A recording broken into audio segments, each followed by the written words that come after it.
ងាកនៅកំពង់ចាមចានៅក្នុងវគ្គនេះផងដែរគឺពួកយើងជិះម៉ូតូដើរលេងតាមភូមិហើយមិនមែនជិះម៉ូតូតាណាទេបងប្អូនគឺជិះម៉ូតូមើលទេសភាពតាមវាលស្រែព្រោះដោយសារតែនៅនេះហ្នឹងគឺស្រែគឺអត់នៅជិតផ្ទះទេគឺនៅឆ្ងាយពីផ្ទះអញ្ចឹងយើងតម្រូវឲ្យយើងជិះម៉ូតូដើរតាមវាលស្រែជិះលេងជិះមកកន្លងភូមិដែរមកផ្អើលគេដែរហ្នឹងណាហើយបន្ទាប់ពីជិះម៉ូតូដើរលេងមើលទេសភាពតាមវាលស្រែអស់ចិត្តហើយក៏នៅគ្នាមកផ្ទះដល់វគ្គហូបតែម្ដង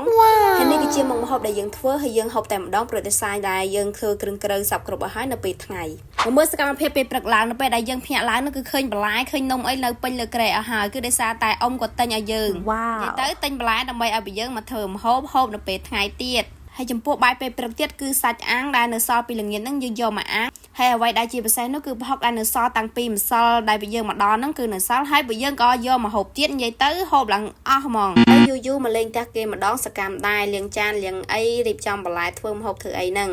បន្ទាប់ពីរៀបចំបន្លែនឹងសាច់ឲ្យហើយពួកយើងមានទៅណាទេបងប្អូនគឺនាំគ្នាទៅដេកទៀតនិយាយទៅអស់ទាស់តែម្ដង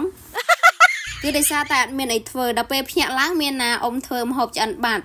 នេះបន្ទាប់ពីហូបអីអត់តំណេមាត់ហើយលទ្ធផលដែលយើងទទួលបានទៅថ្លឹងគីឡូមើលគឺលើសគីឡូអស់2គីឡូនិយាយទៅតែមួយថ្ងៃឡើងគីឡូអស់2គីឡូបើកន្លែងមកមើលសកម្មភាពរបស់ខ្ញុំផងដែរនៅពេលដែលចិត្តទៅពេញវិញគឺកន្លែងទៅឃើញតកូនល្អអញ្ចឹងបេះតកូនយកទៅពេញទៀតហើយមិនត្រឹមតែបានតកូនទេបងប្អូនគឺបានទាំងស្លឹកអំពិលផ្លែអំពិលអីយកទៅផ្ទះទៀតនិយាយទៅបានសម្លតកូនមកជូរមួយពេលទៀត